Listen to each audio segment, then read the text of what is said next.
Matador Alliance, and we are presenting Chapter 5, Stop Chasing the C-Suite. I am Naomi. I'm Chanel. I'm Ashley. I'm Yaya. And we are going to go ahead and start. So our first little discussion question that we're going to do just to get our minds going. So what is a C-suite, and can you name some common roles that typically make up the C-suite of a company? So just take a few minutes to kind of think about that, and we will see if you guys guessed correctly. So a C-suite is a widely used informal term that is used to refer to a corporation's high-ranking and senior executives. Some common roles that are typically in a C-suite are chief executive officers, chief financial officer, chief operating officer, and chief information officers. So I'm going to give a little bit of background and why chasing the C-suite is important to companies and many individuals. So companies believe that going after or chasing the C-suite will positively impact their business endeavors. They believe that they are on the rate that if they are on the radar of big executives, they will help them become more profitable, increase sales size, and shorten the sales cycle. C-suites will help move barriers in terms of the sales process and awareness, and could possibly lead to more competitive advantage and could help position them to better navigate, sales challenges, capitalize on opportunities, and hopefully outperform their competitors, essentially. So the problem with chasing the C-suite, um, oftentimes management and marketing departments try to get on the agenda of executives so that they are able to make the sales process easier for them. Although more times than not, chasing the C-suite can result in a waste of time, money, effort, and energy. Many marketers end up chasing leads that won't drive significant business results, and have little to no impact on the sales cycle. Programs involved with targeting members of the C-suite have a cost of 10 to 20 times more than those targeting less senior executives, but still influential buyers. Studies have shown that 81% of non C-suite employees have influenced purchase decisions. So now we're going to look into my eyes with the case study.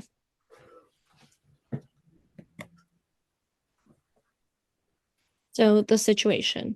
Marketing and sell professionals can sometimes get caught up in the allure of selling up when the need doesn't exist. In this case study, this is exactly what happened to the software company that serves the manufacturing industry. This particular business had benefited from steady growth for 10 years. They also had become a leader in their field.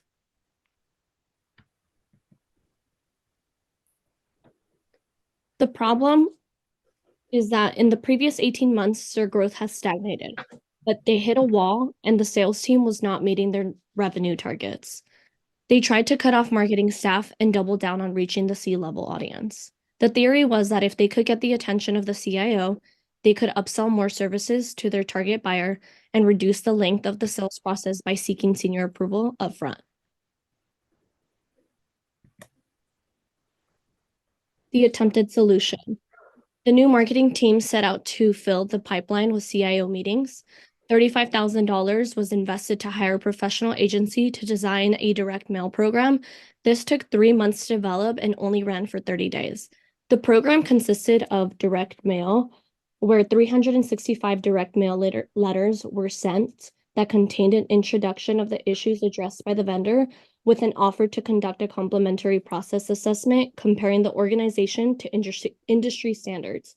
The program also consisted of follow-up emails and telemarketing.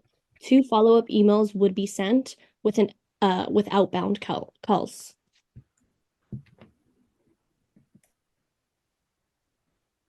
The results consisted of 0 meetings, no click-through rate. Feedback had indicated that executives administrator received the mail and email, but had not been shared with the targeted recipient. Company name was also not recognized and communications were not urgent. Targeted buyer was not interested, or they were probably doing business with a different firm. The company came up with a different approach that increased steadily, putting more leads into the system for sales follow-up.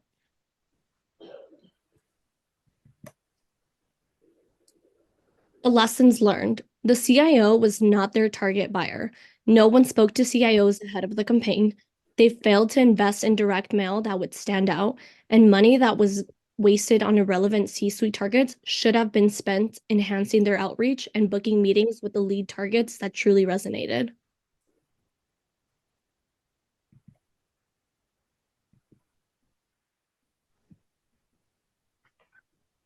How to attract the C-suite.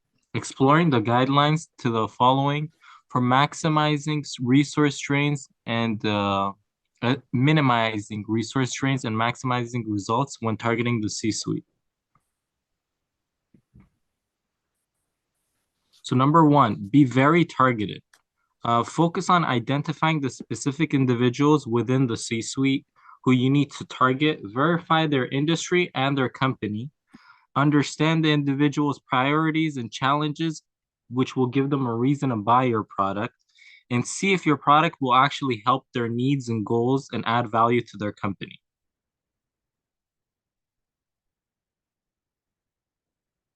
Number two, forget emails. Having a mailing address list ready for C-level contacts is one of the most important things. They will not answer your emails and they will have a gatekeeper. So before it gets to them, it will get deleted.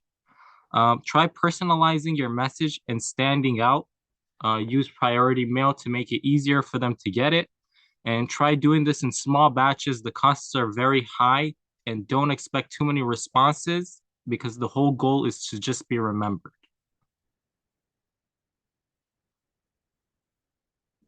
Number three is substance over style. The delivery format is not really important.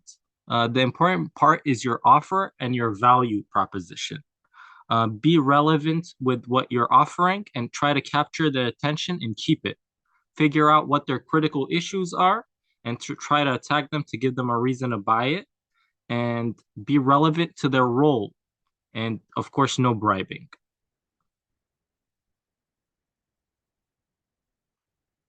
Number four is know how to get past the gatekeeper. The gatekeepers are people that have heard it all. They've heard all the reasons people want to talk to their boss.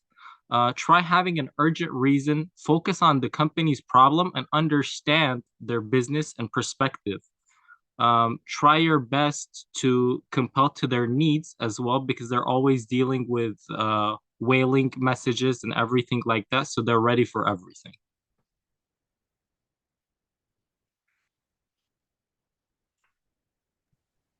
Number 5, partner with someone. So one way that you can achieve the C-suite is by partnering with someone. And you have to use relationships that exist to your advantage. You can do this by conducting joint research and invitation-only exclusive events that helps enhance these relationships that you already have. You can also leverage existing customer relationships by having dinner events where clients are comfortable bringing their peers to help expose them to what your company is trying to accomplish. You can also, if interesting work from your existing customer relationships can also attract your audiences. You have to know your audience and plan accordingly to help fit your company's needs to what your audience wants. You can also consider hiring an association or publication to design an event. Although this may be costly, it can be used to help target buyers that don't yet know about you or your work.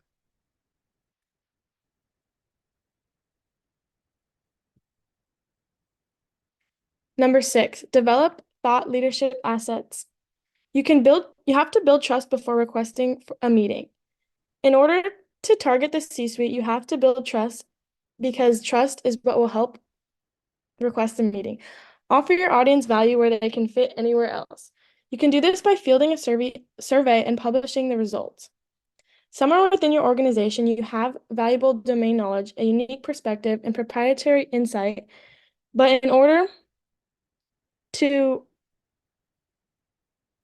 not need to oversell that. It is important to build trust first.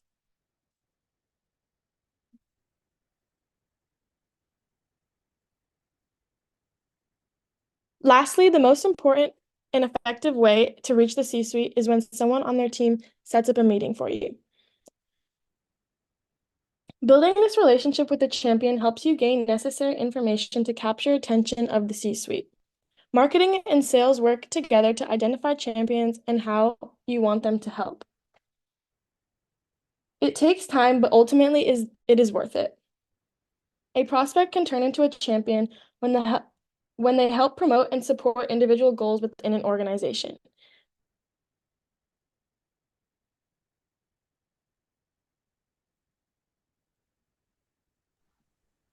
Final discussion question.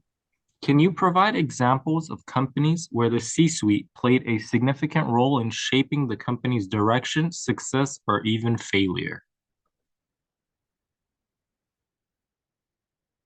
Thank you so much for listening and watching.